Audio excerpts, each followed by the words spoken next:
जाओ राधे, सपने हमें भविष्य का ज्ञात कराते हैं। देखो राधे, हम प्रेम के मार्ग पर चल रहे हैं। मेरा अंत तो संभावी है और वह होकर रहेगा। तभी राधा कहती है, नहीं कृष्ण, मैं तुम्हारा अंत नहीं देख सकती। तभी श्री कृष्ण कहते हैं, राधे, हर आरंभ का अंत होता है और हमारे पास कोई विकल्प नहीं है। तभी राधा कहते हैं, कोई ना कोई विकल्प होगा कृष्ण, इस तरह से मैं तुम्हारा अंत होते नहीं देख सकती। इतना कहने के बाद राधा यहाँ से चली जाती हैं और द्वारका में शाम अनिरुद्ध के पिताश्री से कहता है, हमारा यदुवंशी से मिलना अति आवश्यक है और उन्होंने विशेष आमंत्रित किया है। मैं अनिरुद्ध को भेंट कराने के लिए ले जा रहा हूँ। तभी अनिरुद्ध का पिता कहता है, शाम, इस प्रकार बिना किसी सुरक्षा के तुम वहाँ इतने दूर राज्य में जाना चाहते हो?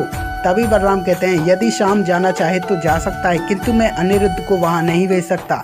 तभी शाम कहता है, जानता हूँ दाऊश्री आपकी चिंता को। मैं चाहता हूँ कि अनिरुद्ध का यदुवंशियों से जानकारी कराऊं, क्योंकि बाहरी शत्रुओं को ज्ञात हो चुका है कि यदि यदुवंशियों को हराना है तो उनका बस एक ही मार्ग है कि यदुवंशियों के बीच फूट डालना। तभी यहाँ श्री कृष्ण आते हैं और कहते हैं, तुमने सत्य कहा शाम, हमारे मध्य फूट डाली जा सकती है। शाम ने उचित कहा कि यदुवंशियों को एकत्रित करना अति आवश्यक है, इसलिए दाऊ आपको शाम और अनिरुद्ध के साथ जाना चाहिए। तभी शाम कहता है, दाऊश्री को वहाँ जाने की क्या आवश्यकता है? तभी बलराम कहते हैं, हाँ कान्हा, मैं वहाँ जाकर क्या करूँगा?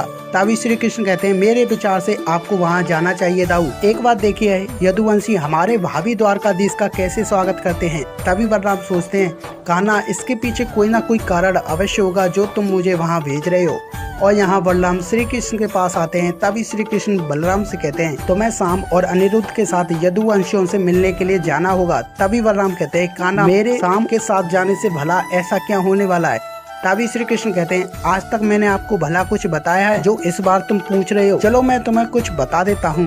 तुम्हारे यहाँ से जाने के दो फायदे होंगे। पहला फायदा कि राधा और मेरे प्रेम के समाधान का भाग आप बन जाओगे, और दूसरा फायदा यह है कि आपके वहाँ जाने से यदुवंशी और हमारे बीच संबंध और घनिष्ठ हो जाएंगे। तभी बलराम कहते हैं, अच्छा, मेरे वहाँ जाने से इतना लाभ होने वाले हैं तो मैं वहाँ अवश्य जाऊँगा। तभी श्री कृष्ण कहते हैं, एक बात ध्यान रखना दाऊ, वहाँ पर कोई कुछ भी कहे आपको क्रोधित नहीं होना है, अपने क्रोध को नियंत्रण में रखना है। यदि तुमने क्रोध किया तो पता है क्या होगा, सब कुछ बिगड़ जाएगा। अब 3 दिन बाद राधा का जन्मदिन आने वाला है, मैं नहीं चाहता कि इस बीच कुछ भी अनिष्ट हो। तभी बलराम कहते हैं, कान्हा, मैं वहाँ वाला क्रोध क्यों करूँगा? इतना कहने के बाद बलराम यहाँ से चले जाते हैं और यहाँ श्री कृष्ण सोचते हैं, बलराम आपको कैसे भी कर अपने क्रोध को नियंत्रण में करना ही होगा, अन्यथा अनर्थ हो जाएगा। और अब इससे आगे क्या होने वाला देखेंगे अगले एपिसोड में। वीडियो अच्छी लगी हो लाइक कर देना, चैनल पर नए हो तो सब्सक्राइब जरूर कर लेना।